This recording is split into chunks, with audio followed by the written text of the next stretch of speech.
از ایستگاه 1 به مرکز فرماندهی سیگنال دریافت می شود و تمام مراحل تست و آماده سازی با موفقیت انجام پذیرفت.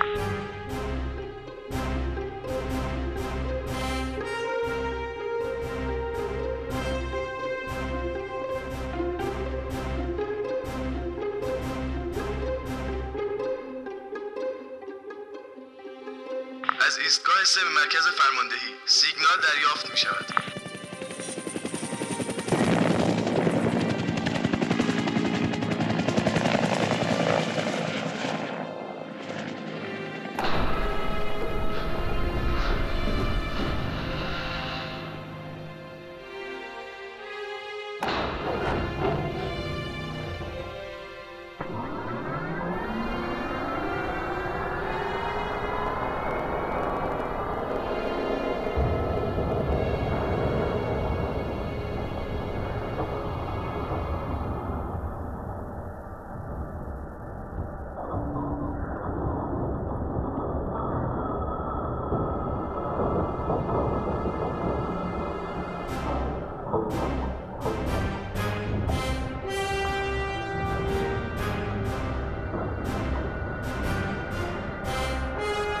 مرکز کنترل پرتاب به مرکز فرماندهی تمامی مراحل تست و آماده سازی با موفقیت انجام پذیرفت و ماهواره بر آماده پرتاب است.